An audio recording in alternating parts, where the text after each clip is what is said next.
Hi, everyone. Gerry Dulac along with Ray Fittipaldo with Steeler Training Camp. Our training camp report brought to you by Savinas, Kane, and Gallucci, mesothelioma and asbestos lawyers with 85 years of experience. They've got millions of dollars for clients who developed and had the disease. Go to sdklaw.com.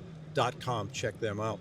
Ray, the big news today, of course, is Will Howard, a rookie quarterback and the darling of this Steeler fan base.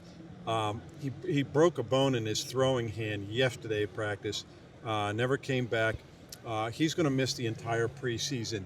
And while it's certainly not the end of the world for the Steelers or even for him, but it deprives them and him an opportunity to evaluate his progress, see what he can do, even though it would only be the preseason. Now that gets wiped out, and unless there's injuries, they're not going to see anything from Will Howard in any type of game. Yeah, it's a shame because, Aaron Rodgers was talking about Howard this morning and just his command for the offense and how much he's shown as a rookie that he could pick things up at the NFL level. And, Gerry, you know this.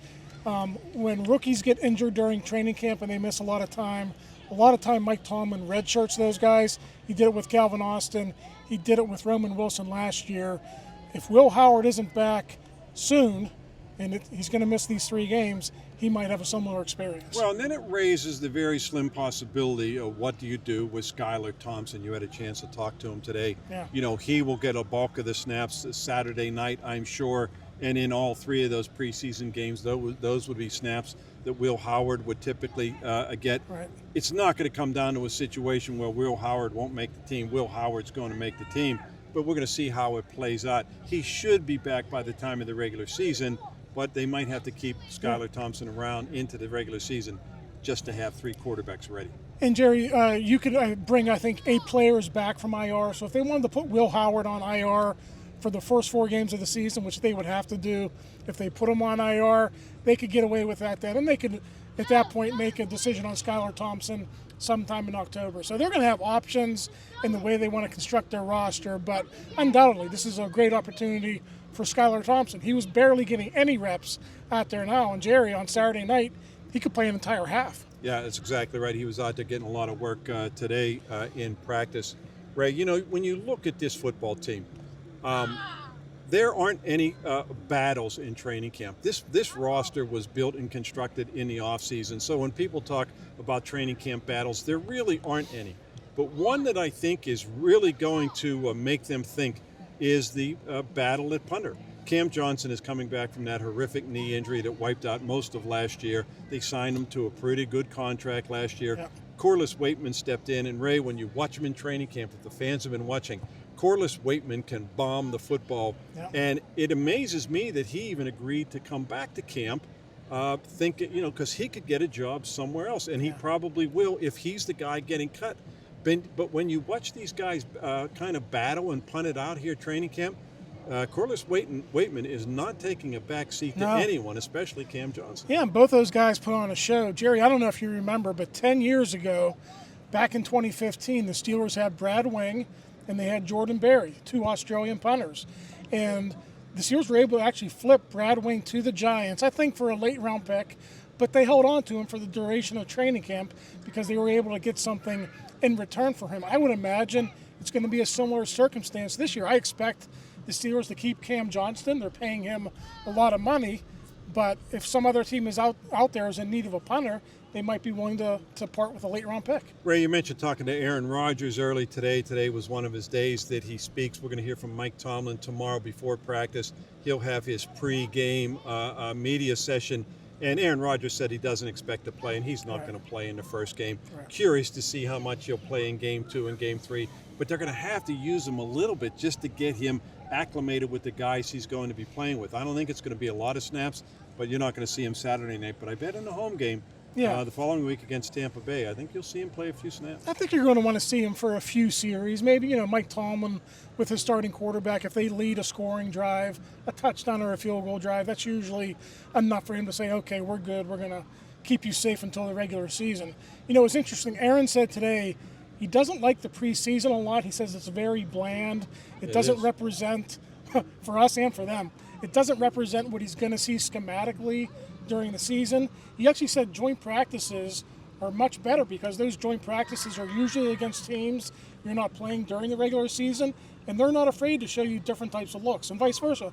The Steelers will show them stuff without worry that it'll come back to haunt them during the regular season. And the Steelers are going to have that joint practice next Thursday against the Tampa Bay Bucks at Acrisure Stadium. Of course, they play Tampa Bay Saturday night.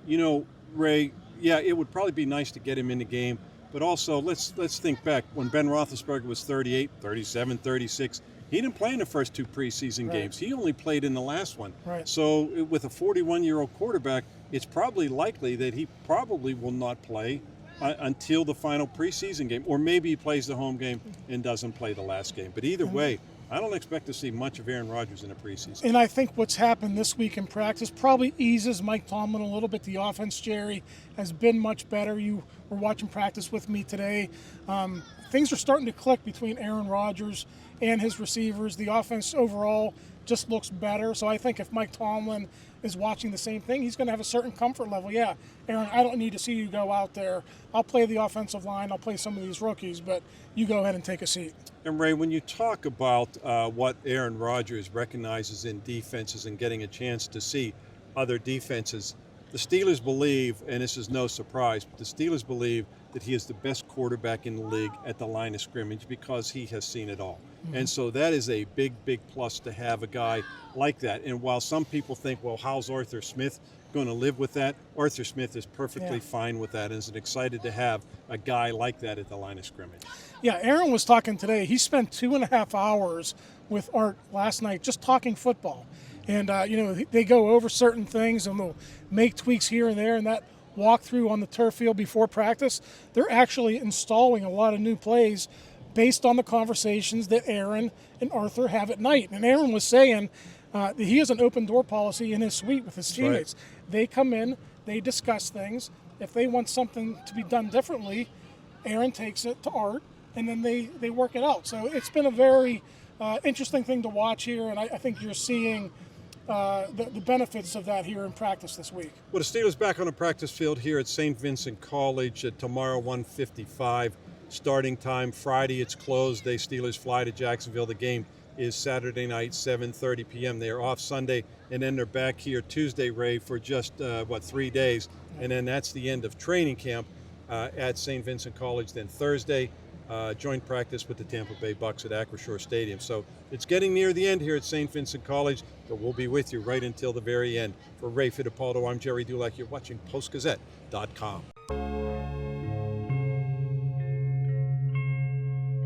Thank you for checking out this content from Post-Gazette Sports. If you watch this video on YouTube, please like the video and subscribe to our channel. For all of the sports coverage the Post-Gazette has to offer, visit post-gazette.com.